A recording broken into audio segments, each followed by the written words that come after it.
Inilah tanggapan Kang Deddy Mulyadi tentang Gibran Rakabuming Raka yang menjadi wapresnya Prabowo Subianto. Let's go. Pak Prabowo pasangan dengan siapa?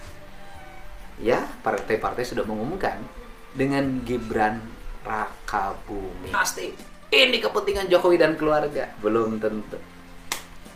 Bisa jadi tidak itu. Bisa jadi kalau politik publik bisa dibuat sebuah skenario seolah-olah ini ada yang paling berpenting untuk kepentingan bangsa. Ini Anda tidak tahu. Saya pakai logika sederhana.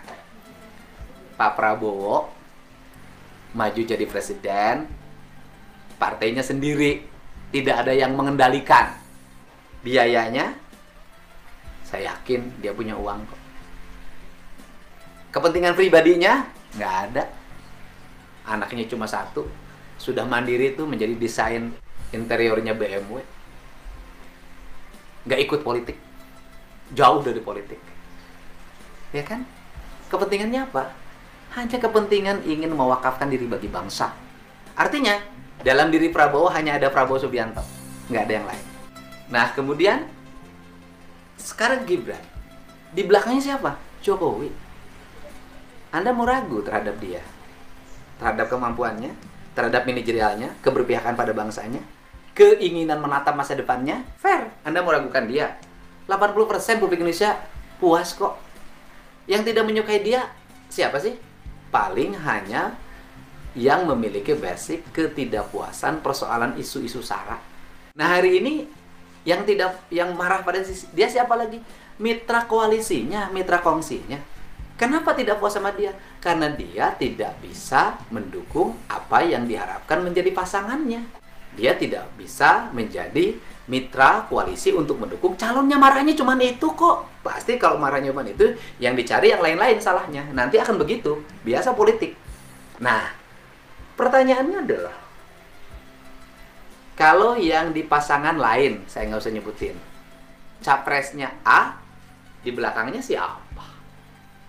Yakin yang di belakangnya itu memiliki spirit yang sama dengan Pak Prabowo, tidak memikirkan kepentingan dirinya?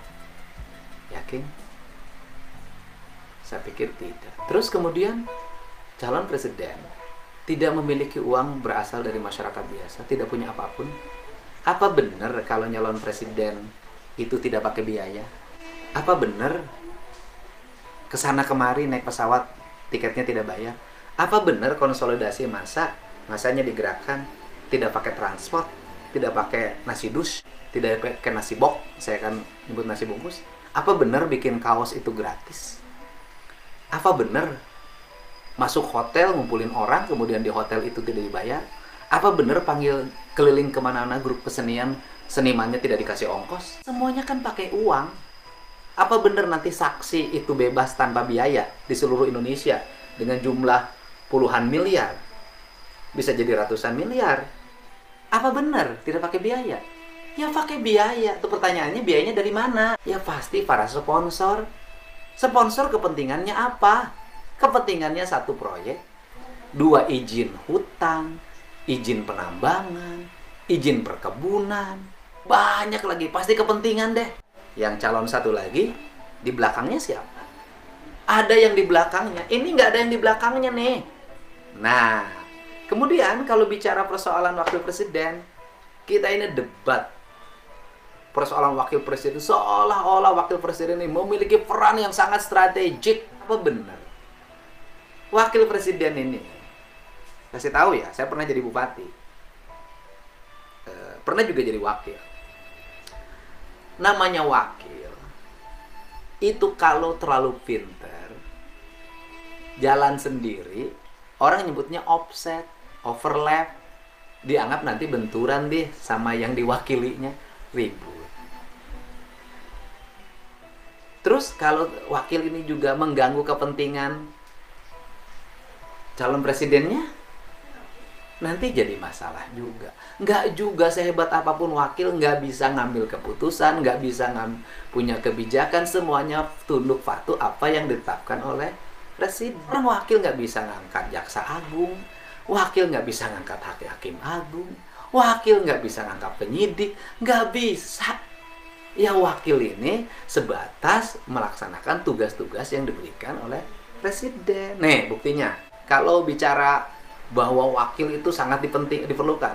Wakil itu kadang sangat diperlukan ketika apa? Ketika perjalanan nyalon untuk menambah suara, untuk membangun brand bahwa dia adalah tokoh yang baik, itu saja. Setelah jadi, nanti di periode yang kedua, belum tentu, biasanya periode yang kedua memilih calon wakilnya yang lebih lemah, yang lebih nurut, yang lebih patuh, biasanya begitu, termasuk kepentingan partai politik pendukungnya, ya kan?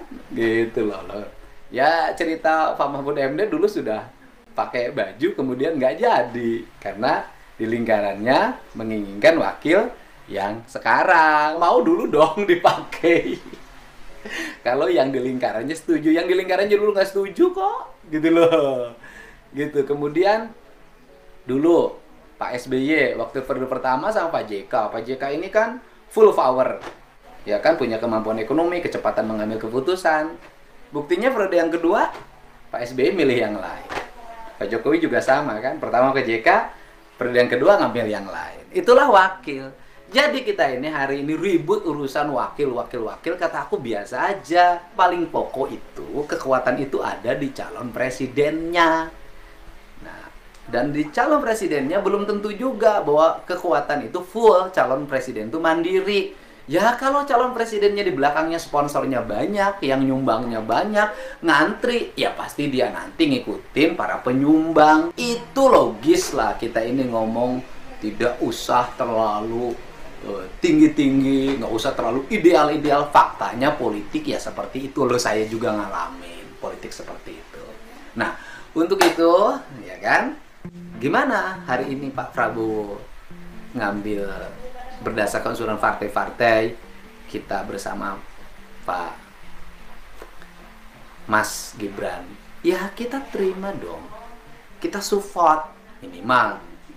Oh muda, ya katanya Pak Prabowo ketuaan, dikasih wakil muda, dikritik kemudaan, aneh aja. Terus kemudian bagaimana prestasinya? Gini deh, kalau wakil kan nggak usah ngomong prestasi-prestasi, namanya juga wakil. Apalagi Mas Gibran itu punya pengalaman. Pengalaman apa? Wali kota. Bagaimana kepemimpinan wali kota Solonya? Ya tanya sama orang Solo. Enggak, kalau saya katakan bagus. Nih, Mas Gibran ini anak presiden loh. Coba deh, anak presiden, jangankan anak presiden, anak gubernur, anak bupati, wali kota saja. Yang lain gayanya gagah-gagah, pakai mobilnya bagus-bagus. Sikapnya gini, lihat Mas Gibran, wali kota, anak presiden. Sikapnya bersahaja. Gayanya, gaya Solo, punya dialek kebudayaan yang sangat baik, sifatnya santun, bela rakyat loh. Salah satu apa yang saya kagumi waktu itu, ada oknum pas pampres yang menampar warganya, dia marah, nggak terima warganya dipukul oleh oknum pas pampres. Ini sikap keberpihakan loh. Nah, jadi kalau ngomong genetik, ya Pak Jokowi kepemimpinan baik, ini juga memiliki genetik kepemimpinan yang sangat baik. Pak Jokowi kepemimpinannya berhasil, ini memiliki genetik kepemimpinan yang sangat berhasil. Ini fakta. Nah kan gitu loh, ini fakta yang terjadi hari ini. Nah, kalau Anda tidak berkenan, ya nggak usah ribut, nggak usah repot-repot, ya sudah. Ya kata orang Sunda, wantun galeh, tuh wantun ulah geleh. Artinya apa? Ya kalau berani beli, kalau nggak berani, ya jangan benci, itulah gitu. Jadi mari kita cerita tentang program calon kita masing-masing. Kita cerita tentang keunggulan pasangannya masing-masing. Kita cerita tentang apa yang dimiliki, visi yang dimiliki oleh calon kita masing-masing. Nggak usah sibuk ngomentarin orang. Nah kemudian kenapa sih marah banget? Ya karena ganggu terhadap apa? Terhadap kepentingan salah satu pasangan calon. Ganggu apa? Akan ganggu elektabilitasnya. Akan ganggu apa? Akan ganggu kemenangannya. Kenapa? Karena Mas Gibran punya potensi untuk dipilih dengan baik. Karena orangnya mumpuni, karena orangnya menarik, karena orangnya cool, karena orangnya santun, karena orangnya memiliki karakter kebudayaan Jawa yang sangat baik. Yaitu karena dia baik sehingga menjadi cemas pasangan yang lain. Ya kalau Anda merasa Mas Gibran misalnya dianggap anak kemarin sore, Anda nggak ngerti apa-apa, nggak punya kemampuan apa-apa, ya Anda jangan panik. Anda panik berarti Anda khawatir kan terhadap Mas Gibran. Dan Anda khawatir juga terhadap bapaknya.